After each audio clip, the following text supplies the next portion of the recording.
Betrayal meant death. And into this violent world arrived a man nobody could ignore. Built, dark-skinned, unlike anyone most Japanese people had ever seen before. And the reaction? Absolute chaos. People flooded the streets. Crowds formed instantly. Pushing, shouting, fighting for a glimpse. Some climbed rooftops. Others broke doors. Reports suggest crowds became so wild that panic spread through entire neighborhoods. Imagine seeing someone so unfamiliar, so striking, that cities practically stopped moving. He became a sensation overnight. People whispered one question. Who is he? No one knew. But one man was about to change Yosuke's life forever. His name? Oda Nobunaga. The most feared warlord in Japan. Brilliant, merciless, a military genius. The man trying to unite a broken country through fire and steel. Nobunaga had seen warriors, giants, foreigners. Nothing impressed him easily. But Yosuke stunned him. The moment Nobunaga saw him, he reportedly refused to believe what he was seeing. Black skin. Impossible. He thought it had to be paint, ink, dirt. Something fake. Something unnatural. So he gave an order. A shocking order. Wash him hard. Scrub his skin. Remove the collar. Servants obeyed. Water poured. And scrubbed again. And again. And again. But the collar never disappeared. Because it was real. Yosuke stood there. Strong. Silent. Unshaken. And something changed inside Nobunaga. Curiosity became fascination. Fascination became respect. And respect. That changed history. Because what happened next? No one could have predicted. Nobunaga saw power in Yosuke. Strength. Strength. Presence. Discipline. Potential. And in a world built on hierarchy, he broke tradition. He did something extraordinary. He pulled Yosuke close. Closer than almost anyone expected.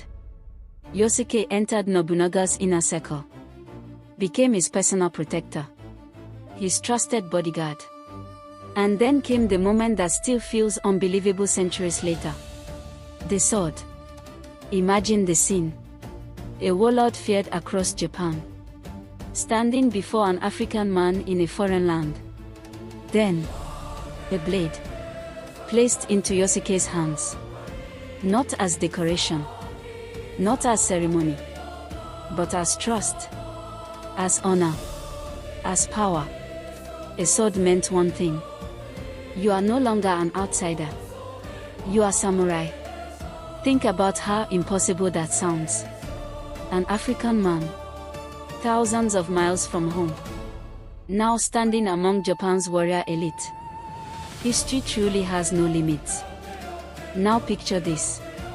Yosuke, standing in full samurai armor, still shining, sword at his waist, towering above many around him.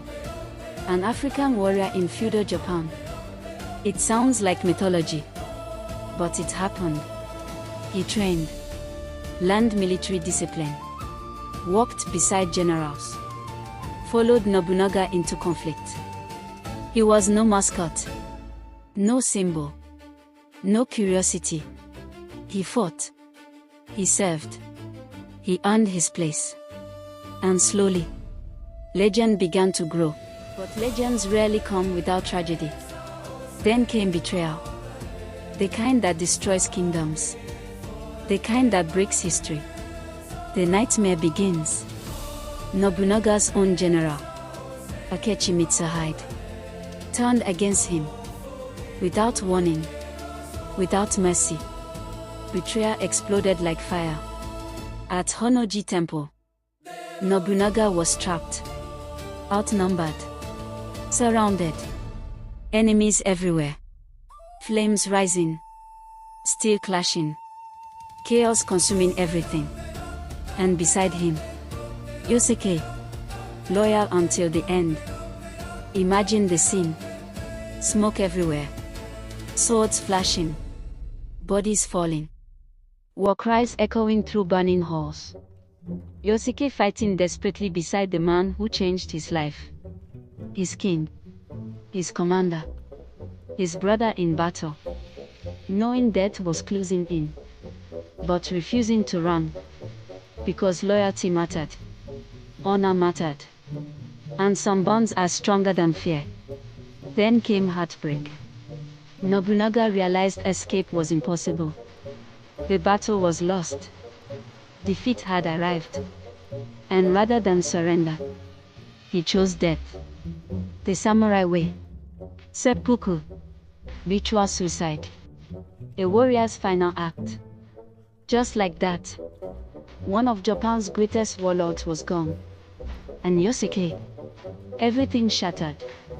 His protector, his purpose, his place in Japan, gone in a single day. But here is where the story becomes haunting, mysterious, almost painful. What happened to Yosuke after Nobunaga died? No one knows. Some say he fought until capture. Others say enemy forces spared him. One account suggests Mitsuhide handed him back to Christian missionaries, seeing him not as Japanese, not as a political threat.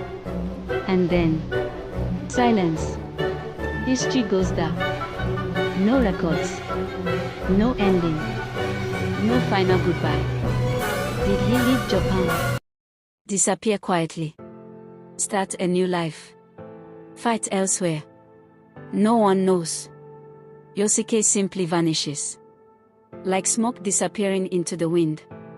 And somehow, that mystery makes his story even more powerful.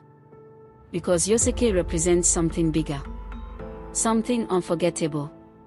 Proof that history is far stranger than fiction. Proof that greatness has no border, no nationality, no limits. An African man crossed oceans, entered one of the most dangerous societies on earth, earned the trust of Japan's most feared ruler, and became a samurai. Not because history gave him permission, but because he proved himself.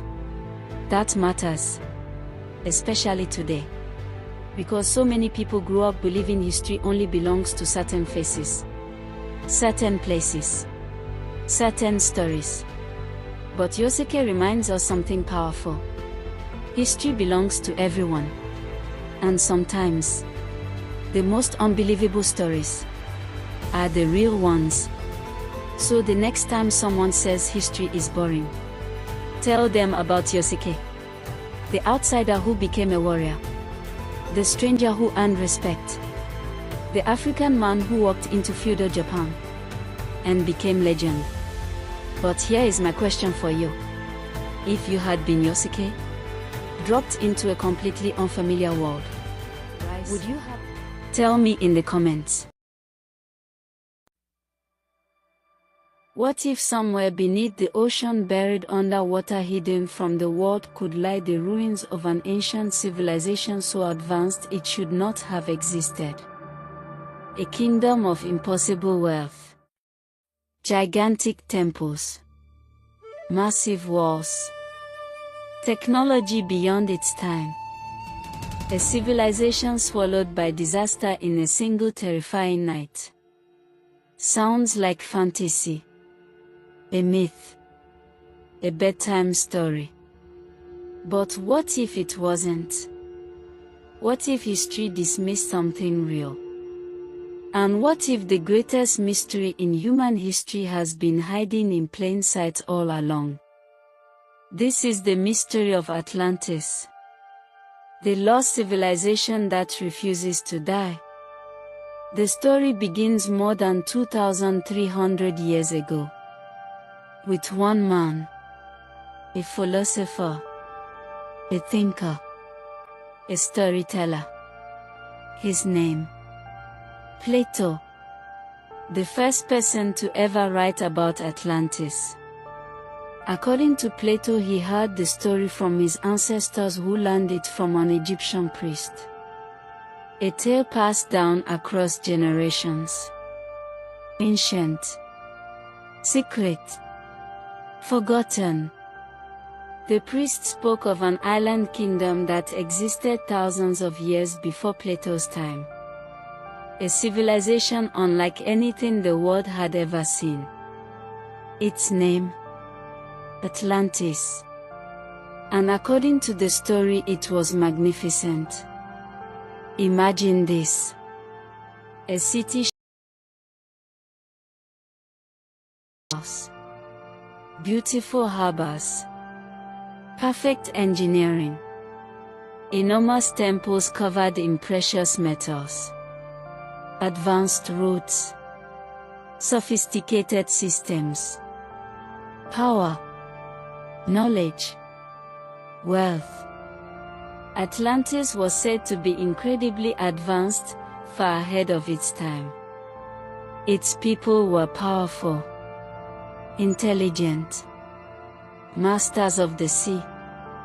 Their navy, unstoppable. Their riches, unimaginable. Some say Atlantis ruled much of the ancient world. A superpower before history even began. But then something changed.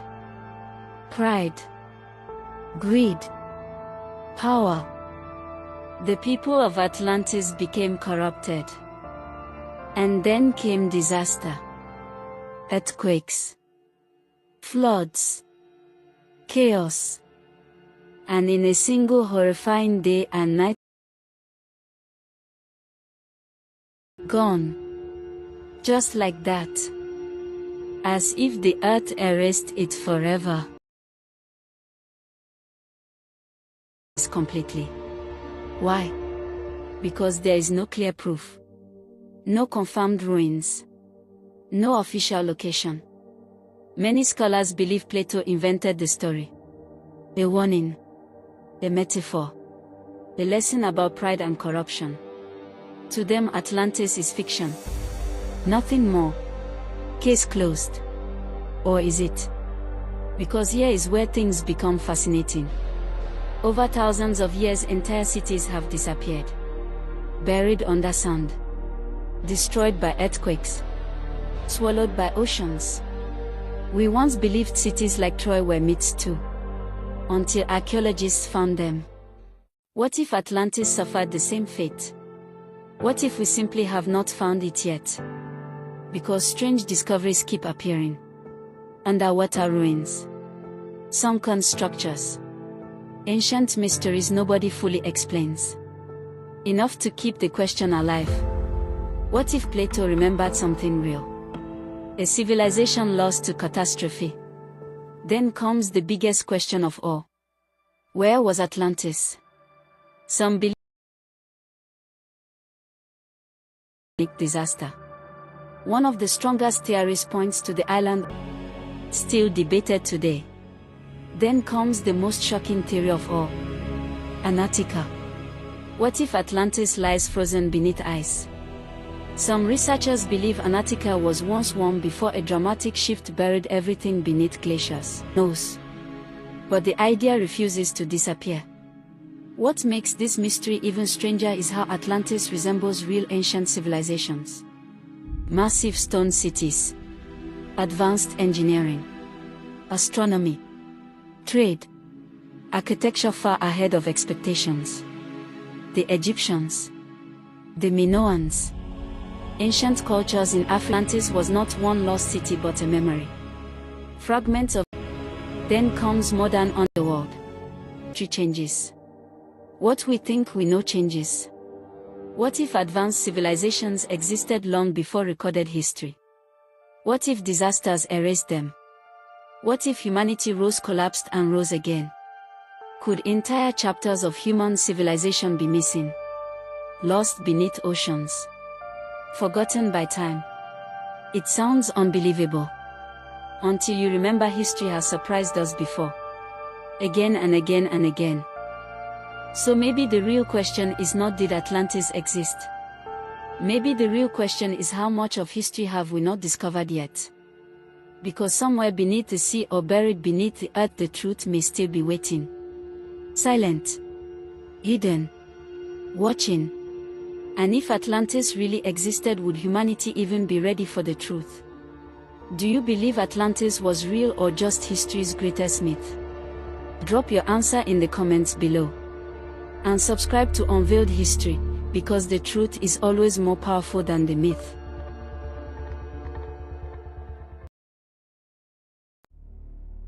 Imagine walking into battle, and the soldiers charging toward you are not men, but women. Fearless, armed, unstoppable. Women who did not run from war. They hunted it. Women trained to fight through pain. Women so feared that even hardened male soldiers prayed they would never face them. And when European colonial armies arrived with guns and empire in their hearts, these women stood their ground and fought until the very last woman standing. This is not a movie, not a legend, not fiction. This is the real story of the women warriors of Dahomey, the Agoji, the army that shocked the world. Long before modern borders existed, there stood a powerful kingdom in West Africa. The Kingdom of Dahomey, located in what is now the Benin Republic near present-day Nigeria. Dahomey rose to power in the 1600s. Strong, organized, feared. Its kings built an empire through military strength, trade, and discipline. Enemies respected them. Neighbors feared them. And at the center of this kingdom was something the world had never seen before. An elite army of women. Not servants. Not symbolic guards. Warriors. Real warriors. Trained to kill. Trained to survive. Trained to win. They were called the Agoji. Though many outsiders later called them the Dahomey Amazons, comparing them to the legendary female warriors of Greek mythology. But these women were not myths. They were real. And terrifying. And their training. Brutal. Unforgiving. Merciless. Weakness had no place here. The Agoji trained to survive pain, fear, exhaustion. Some accounts describe women climbing thorn-covered barriers without flinching, running through harsh terrain for hours, practicing combat endlessly until every movement became instinct. Pain was not an excuse. Fear was not accepted. You fought, or you failed, because battle showed no mercy. And neither did their training. Their weapons were deadly. Machetes sharp enough to cut through anything. Muskets carried into battle. Heavy wooden clubs. Knives. Spears. And later firearms. But perhaps their deadliest weapon was something else entirely. Courage. French soldiers later wrote about how shocking it was to face them. The Agoji attacked with terrifying speed. Fearless aggression. No hesitation. No surrender. Some accounts describe women charging directly into enemy gunfire. Fighting even after serious injuries. Refusing retreat. Imagine standing on a battlefield and seeing warriors sprinting toward you with absolute determination. No fear in their eyes. Only purpose. Soon the Agoji became legendary. Even male soldiers respected them. Some feared them more than any male army they had ever faced. Because these women fought with a level of intensity that stunned even the most experienced enemies. They earned reputations for discipline, precision, and terrifying bravery. To face the Agoji was to face warriors who expected death and fought anyway. That kind of courage changes battle. That kind of courage becomes legend. Then came France. Colonial expansion was spreading across Africa like a disease. European empires wanted land, resources,